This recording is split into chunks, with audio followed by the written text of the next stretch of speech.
right. Hi, Liv. Hi, good to see you again. Very excited for this conversation. I'm Liv. I have been attending NFFTY, participating in NFFTY since 2015, I believe. I'm from Seattle, so it was a big part of my high school experience, a big part of why I decided to go to film school in the first place. So now I'm majoring in screenwriting at USC. I'll be a senior this year, and I'm just really excited for the year to come. That's awesome. Yeah. For me, I was at NFFTY in 2019 and 2020. The first year I did NFFTY was just for like the screenwriting competition, which I won, which was cool. And the second year, I did both like screenplay and film. But yeah, no, it's been like a really, really great community that I've been kind of becoming a part of. And I am from the San Francisco Bay Area, so town of Fremont, if anyone is familiar. And I also went to USC, but I graduated in 2020. So now I am floating in that post-grad life. So just to get kind of right into it, what was the first project for you that made you fall in love with filmmaking? Yeah, so in high school, I wasn't really planning on going into filmmaking. But then like once I started doing it, I found that I really, really loved the process. And I think that project that like really kind of cemented my love for kind of, this like crazy like journey. It was just kind of, you know how like in like your language classes and stuff, they always make you do like a dumb like video project that's just like, oh, make a short film. And so I did one of those, but I decided to like go really hard on it.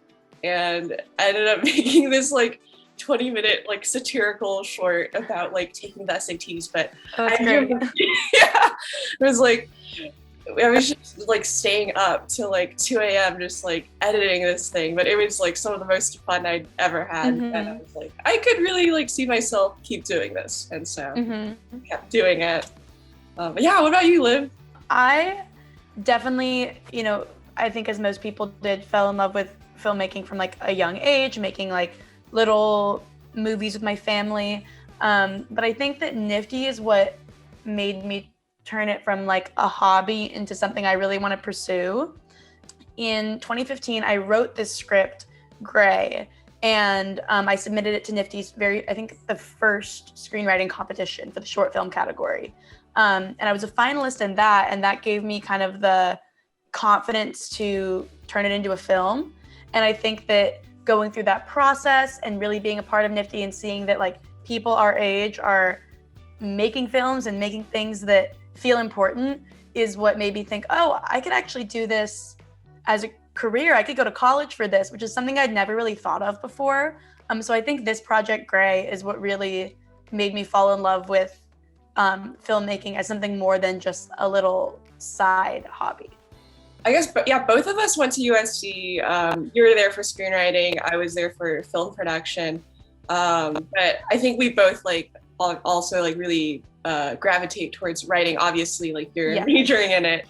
And I guess like, with writing, it always like really starts with like just kind of this idea, but in kind of like expanding it, like how do you decide whether like what form it should take, like whether it's like a short or something like longer form? So when I first started writing things and first got to USC, I definitely think I thought more in short film format just because I wanted to make all the things that I write. So I think that there's sometimes you have that constriction of like, what can I make? And usually that's, okay, I have the budget to make something that's 5 minutes versus 10 minutes versus 20, that kind of thing. But now I tend to write more TV and just competed in like the NFFTY pilot competition. So I think that now when I think of an idea, whether I'm thinking it's TV or a movie, it's really about the character. So is this character going to change and go on like a start to finish journey? I think if it's something like that, where someone starts in one place, ends in another, and you learn something along the way, that feels like a movie to me. Something that has a really solid beginning and end. A TV show is something that I think is more of a rhetorical question. If you ask, will this family stay together? And you don't have an answer. That to me feels like a TV show. It's like, well, this could happen and this could happen. So I think that I never really sit down to say, I'm going to write a pilot or I'm going to write a TV show. It's really more, I have this idea, where do I think it's going to go? I don't know if that happens for you in the sense of like, do you ever sit down just to write a TV show or a pilot or a short film, or do you just kind of come up with an idea and see what form it takes? Yeah, I think I totally agree with you in kind of letting the story like dictate what form it actually takes. Like, I think for me, like, it's just really important to kind of see what feels the best. In the instance of Sunshine Room, it was actually like originally written for a class, and it was actually like part of the constraints. So like with film production, like writing down your ideas is one thing, and then actually like going to make it is like, it's like a whole other process. And I feel like with that particular script, I was writing it with those constraints in mind, where I knew like we'd only have like 3 weekends to shoot it. We had like access to like these particular locations, and kind of like thinking about like what would look and feel the best on like this particular budget. It's also really important to think about like how the story will kind of affect the medium or like genre that you're doing it in. Like with Sunshine Room, I think like it really like fits within like the sci-fi space like very, very well, just because of how much you can like play with metaphor within that and kind of seeing how it plays into technology. But at the same time, like I also do a lot of animation, and I think like it's just really important to think about why your stories kind of fit the way they do, and like what that says about a certain story that you're telling. When you're thinking about something, you're writing a script and you're thinking about making it, how do you know that you're ready to go from the script stage into pre-production and production? When do you feel like something is ready? It's ready when we have to shoot it. Yeah, I think that's like really a trap that like you can fall into, of just kind of like you go, like you write a draft, you write another draft, and you're like, oh, there's like still something wrong with it. There's still something wrong with it. Like we just got to keep doing it until like it gets to a point where like no more revisions. Like we have to roll the camera. You just have to do it. Like we're shooting today. In the case of like more independent projects as well, I think it's just really about like when you feel ready to make it, like where you've opened yourself up to all these like other collaborators as well, and like you kind of just like get the feel of like when the time is right, or you just set a deadline. Yeah. Setting a deadline is good. I think that when you don't have a production date on something, if you're just writing, say like a pilot or a feature film that you're using as a sample or that you don't necessarily plan to shoot, it can be so hard to feel done, because what does done mean? When you are giving and receiving notes, how do you know whether to take a note or not? But how do you know whether something is something you want to think about, or you want to stand your ground and stick with your own idea? Yeah, I think like when I'm like giving and receiving feedback, like I'm doing that a lot right now. Like I'm currently like editing a short. I think like the most important thing, like first and foremost, is just being very open and like listening, like actually listening to everything that people are saying. Always holding in your mind kind of what is most important to you about the story, like whether it's like showcasing a friendship, whether that's kind of like creating this world or something like that. Just always kind of having like this one thing that you can kind of go back to and think about, like whether the choice that you are making is supporting that or not. How is it for you, like in the like within screenwriting especially? Yeah, I mean, that's most of what we do is, you bring 10 pages to the table and you give and receive notes. And I think that it takes a lot of effort to give a good note, and it takes really good listening skills, as you said, to be able to receive notes. I think for me, when I'm working on like a personal project that I get to decide who to send it to rather than taking something to a class, what's more important for me is not necessarily what the note is, but who it's coming from. So I think that something to keep in mind when you're deciding who to send your project out to is, do they get what I'm going for? Do they understand what you mentioned earlier, the vision? Like, do they understand what the vision is? Because sometimes if they don't understand the vision, it's going to be really hard for them to give like a helpful note. So I think like the hardest part of giving and receiving notes is finding people who understand what you're going for, but aren't just going to tell you, oh yeah, it's great, I love it. You know, you really have to be prepared to get real, you know, hard feedback. You've talked a lot about like collaborating. How do you find the people that you collaborate with best? Yeah, I think that's a really good question, because it's like you always are kind of like looking for like people to work with, and like kind of trying to keep like a crew, like just kind of like, yeah, a crew of like people that you trust. In finding people, I really like to try to just find people who are like, who share kind of the same interests that I have in sort of like filmmaking, or kind of like aesthetic choices, or even like people who are complete opposites. But I think I just really want to find people who have like a unique point of view on things, and who can actually like form opinions. Definitely like in choosing collaborators, it's like casting, you know, like all of these different people like will bring something new to your project. I think like the kiss of death in filmmaking is like being very precious about your work. I think it goes with, as we were tying back to taking notes, is you can't take anything too personally. And I think that's hard. Like everything we're talking about, I still have to remind myself of all the time. Yeah. But sometimes you have a note, or you have someone that says, hey, I think you should do it this way. And it feels like a personal attack on you and your ideas. And that's really part of the important part of picking good collaborators, is you pick people that you know only have your best interest at heart. And like when you're working on a project together, like everybody has the best interest of the project at heart. So people are saying things that have the, you know, film success in mind. Yeah, exactly. And like along the lines of kind of like not being too precious too, like it really is about like being able to like kill your babies, you know, like I come from more of like an editing background as well, and so it's like when you're like in the cutting room, like you're just kind of like looking at all of this footage, and like people on set, like they like work so hard to get it, but like in coming in and like evaluating it, you just really kind of have to be like, is this really serving the best interests of the story?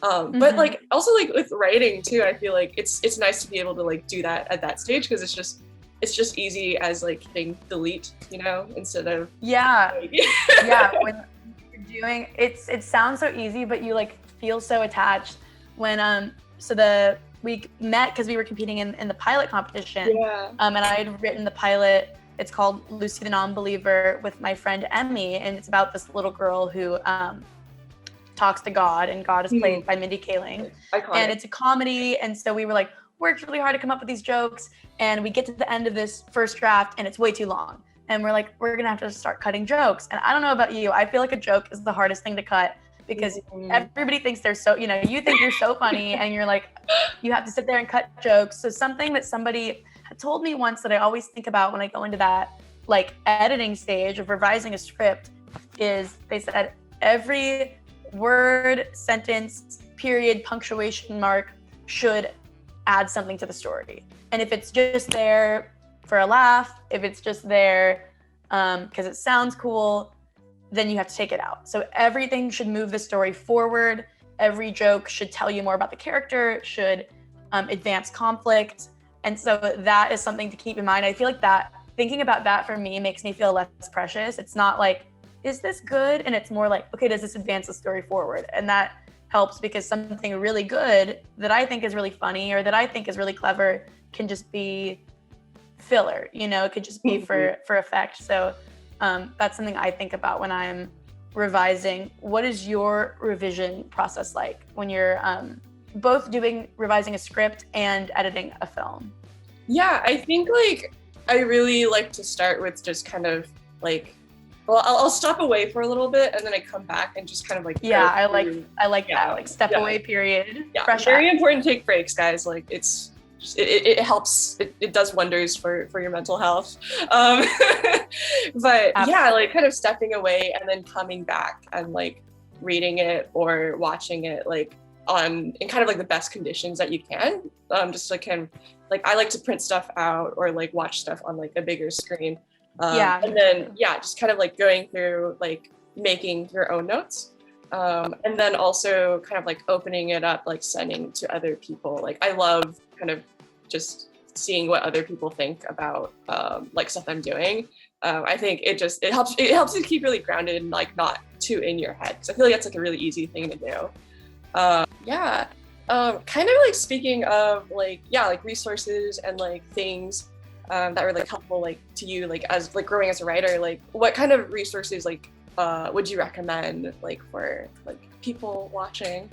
There's like so many books out there, and the one, I'm not like a big writing book reader. The one book I'll recommend, it's called Screenwriting is Rewriting. It's by Jack Epps. It is, not only is he the coolest guy and he does teach at USC, but every class I've ever taken, they recommend this book. It's like on the syllabus.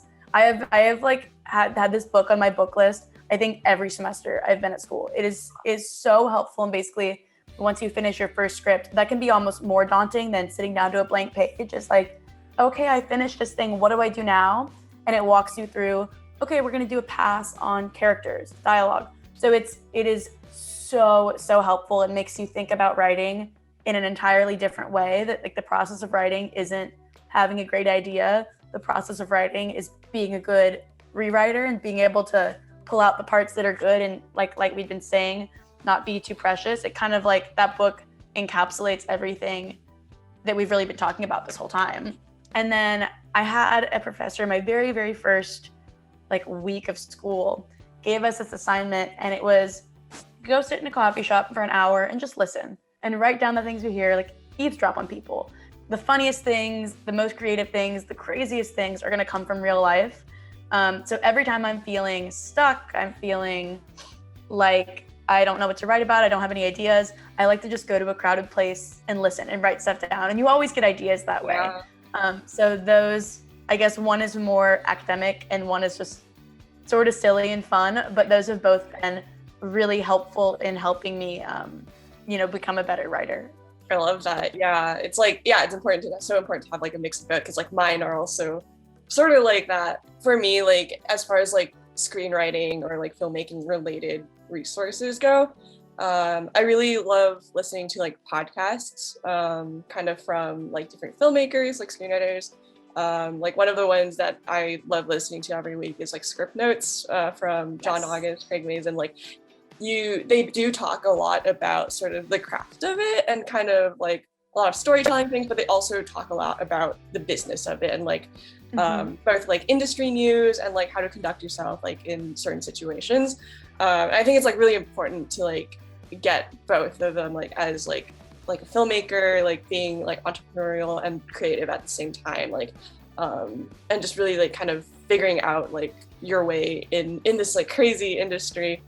But as far as like non like directly related to filmmaking advice goes, like I would also really encourage people to like find different ways you can like enjoy other kinds of arts like around like wherever you live. Like in a lot of like big cities and stuff, there's always like museums, like orchestras, like all sorts of stuff. And I think like really exposing yourself to kind of like different forms of art and like writing, whether that's like theater, like poetry, like all sorts of stuff. I think it really kind of helps you and break out of, I think, just like this narrow-minded like track of like filmmaking, because I think it is like very linear. That's just kind of the nature of filmmaking, where like the primary medium is like time, and kind of like being able to break out of that a little bit really kind of, I think, makes for like more interesting work. So yeah, and like expands your creativity. Exactly. Yeah. It's just fun just to like go and like explore other parts of the city. Yeah, I find that like reading books and reading articles and stuff, sometimes I'll read something in an article and I'll get an idea for a screenplay. Like it's nice just to hear people write in a different way. Like, how do you express voice in a book, and how can I do that in my writing? So I think it's, I agree, good to like expose yourself to all sorts of different types of art. Yeah, because it's like your work doesn't exist in a vacuum, It's like when you put it out there, you're really contributing to sort of like the discourse. And so kind of like knowing like what people are talking about, how they're talking about I think is like really, really important and kind of adding, you have to add to the conversation as well. What advice do you have for people kind of moving forward?